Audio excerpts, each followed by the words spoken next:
Hello, പിന്നെ വിളിക്ക്. ഞാൻ ഭയങ്കര തിരക്കില്ല. ഓ, നിനക്കെന്ത് തിരക്ക്? ഞാനല്ലേ കുത്തിയിരുന്ന് പണി മുഴുവൻ ചെയ്യുന്നത്. എന്നെ കൊണ്ട് ഇങ്ങനെ ഇമ്പോസിഷൻ പോലെ ഒപ്പിടിക്കാതെ ഇതൊക്കെ നിന്റെ പേരിലാക്കാൻ ഞാൻ എത്ര കാലമായി പറയുന്നു. അതൊക്കെ അച്ഛൻ ചെയ്താൽ മതി. ഞാൻ 10 പെട്ട 10 10 തരത്തിലായി പോകും.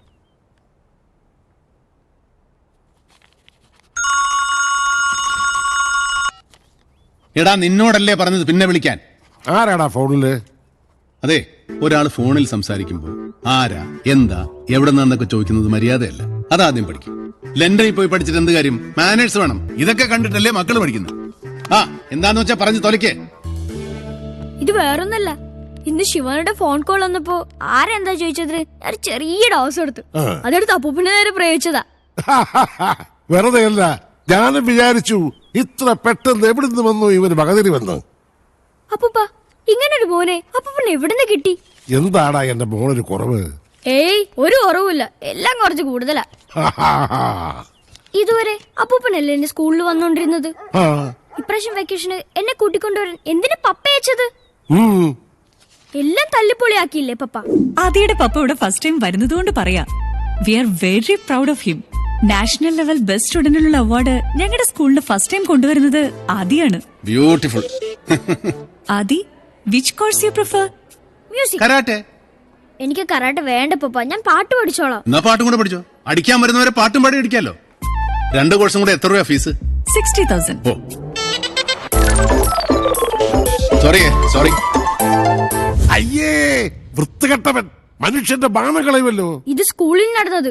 അത് കഴിഞ്ഞ് വരുന്ന വഴിക്ക് ബേക്കറിയിലും പ്രശ്നം ഉണ്ടാക്കി. ഏത് ബേക്കറി? എന്താ പ്രശ്നം?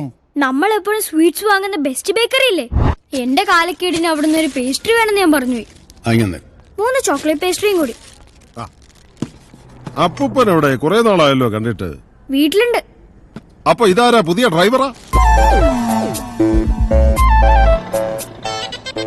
അല്ല, ഇതിന്റെ പപ്പയാ. അയ്യേ, ഇതാണോ പപ്പ?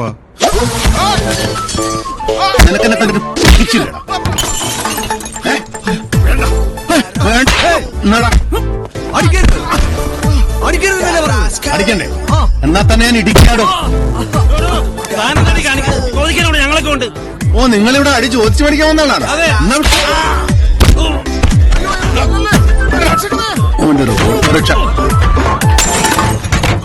അയ്യോ, ഇവനിത് എന്തിന്റെ കേടാ? ഇതൊന്നും പോരാഞ്ഞിട്ട് ഇന്ന് സ്കൂളിൽ പിന്നെയും പ്രശ്നം ഉണ്ടാക്കി. എന്ത് പ്രശ്നം? കരാട്ടെ മാസ്റ്റർമാർ പഠിപ്പിക്കുന്നത് ശരിയല്ലാന്നും പറഞ്ഞു അവരോട് വഴക്കിന് വന്നു. പിന്നെ വിക്രം ചേട്ടനെ എവിടുന്നോ കുറെ ഗുണ്ടകളെയും കൊണ്ടുവന്ന് അവിടെ കിടന്ന് അടിയുണ്ടാക്കി.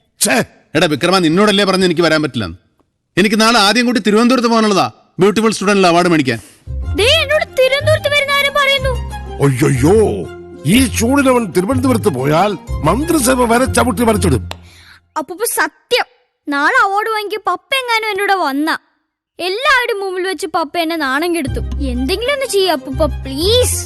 നീ ടെൻഷനാവണ്ട, തിരുവനന്തപുരത്തെ കാര്യം അത് ഞാൻ ഒഴിവാക്കി തരാം.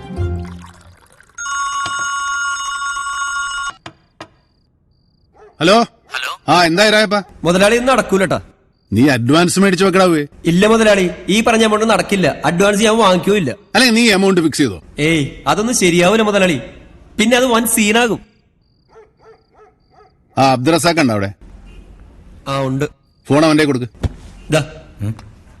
ഹലോ. എടാ അബ്ദുറസാഖേ. എന്താ മുതലാളി? നീ അവന്റെ കരണക്കുറ്റിക്കിട്ടൊന്ന് പൊട്ടിച്ചേ. ഓക്കെ മുതലാളി. പൊട്ടിച്ചു മുതലാളി. ഇനി ആ ഫോൺ അവന് കൊടുത്തേ. ഓ, എന്താടാ രാജപ്പ? അഡ്വാൻസ് ഞാൻ കൈപ്പറ്റിക്കോളാം മുതലാളി. ബ്യൂട്ടിഫുൾ. പല ജാതി അടി കണ്ടിട്ടുണ്ട്, മൊബൈലിൽ കൂടി അടി കൊടുക്കുന്നത് ഞാൻ ആദ്യമായിട്ട് കാണുക.